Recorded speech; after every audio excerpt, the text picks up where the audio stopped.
Good morning, sir. Hi Ishan, how are you? I'm very good, sir. How are you? I'm good. So Ishan, you are from Bhopal. Yes, sir. Okay, tell me what was the issue with Bhopal as a princely state at the time of independence? Who was there and what was the stand? Sir, at the time of independence, the Nawab of Bhopal was Nawab Hamidullah. Mm-hmm.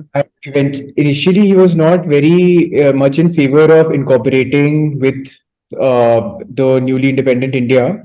Mm-hmm. However, there was a lot of popular agitation, and as a consequence of a popular agitation, around 1949, the instrument of accession was signed, and Okay. Bhopal became a part of India 1949.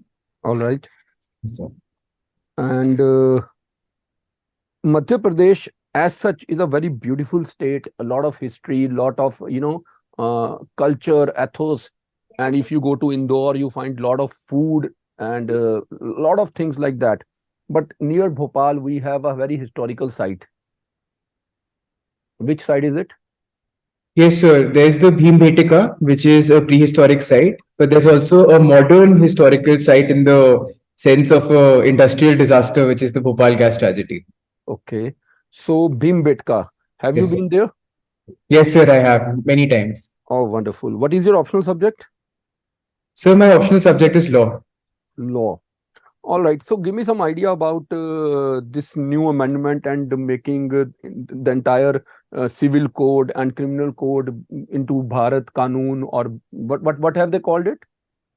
Sir, they've called it the Bharat Kanun Samhita. So Okay. there are multiple codes. One of them is called that. I cannot recall the name of the others.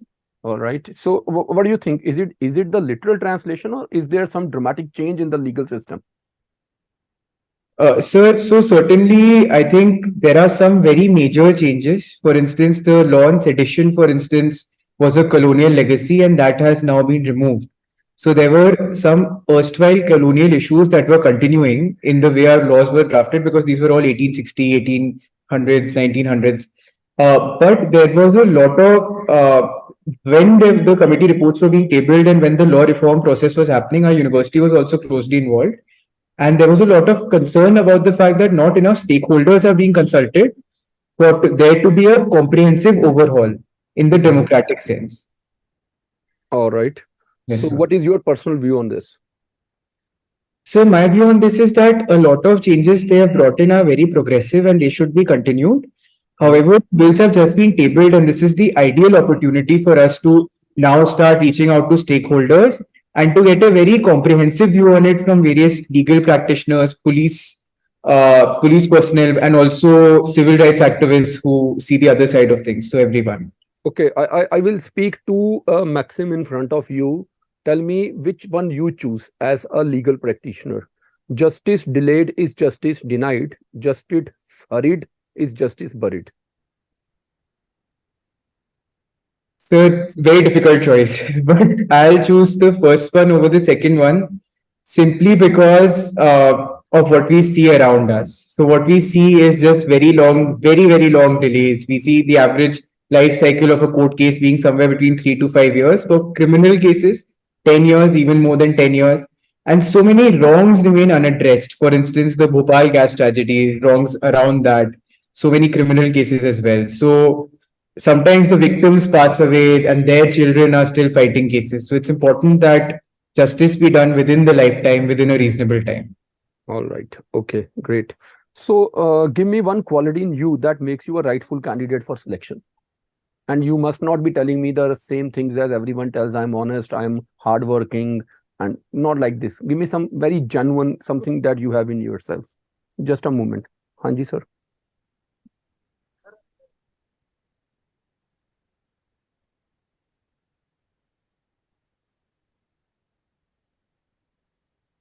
Hanji, first floor. All right. Thank you. Yes, Ishan. Yes, sir. So tell Sir, me that one personality trait. sir, I think one thing that made me do law and that makes me, impels me to give the services is also that I'm a problem solver. When Okay. I see a problem, when I see a challenge that I am facing or someone else is facing, I will try many different ways of solving it, and I will make sure that we get to the end of it and we can ameliorate someone of their suffering, make things better. So I think that Okay, I'm is, giving you a situation. Give me a solution to this problem. yes, Imagine sir. you are a deputy commissioner or district magistrate, and you are posted somewhere in Madhya Pradesh, but in a tribal area, right?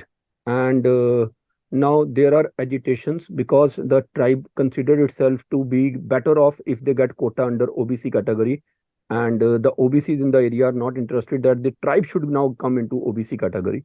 How will you solve the situation? It's a hypothetical situation, but how will you solve it?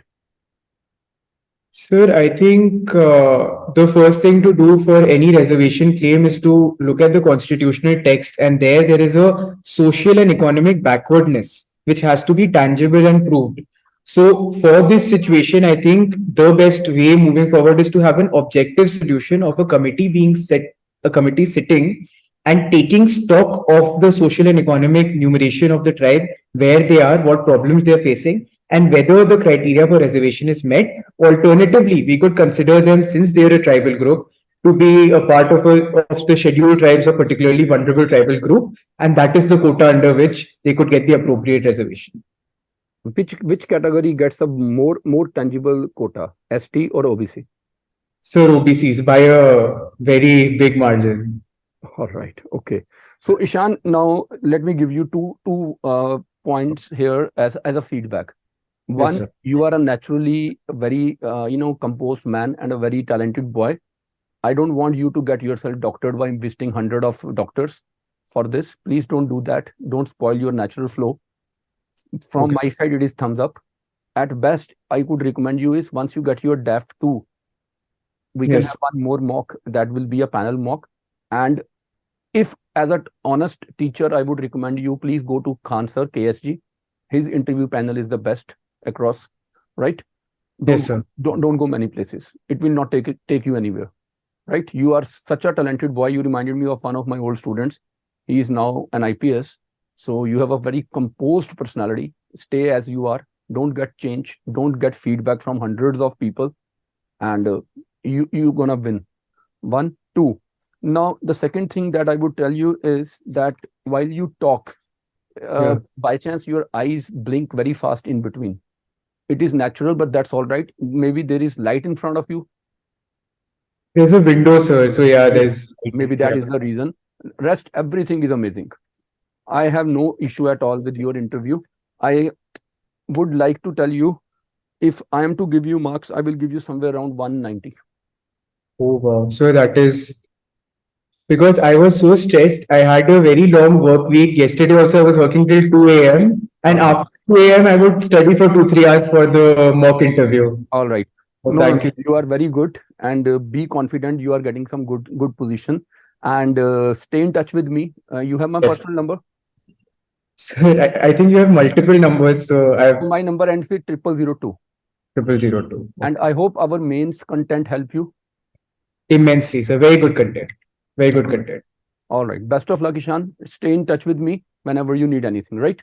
God Thank you, bless. sir. Thank you. Bye bye. Bye.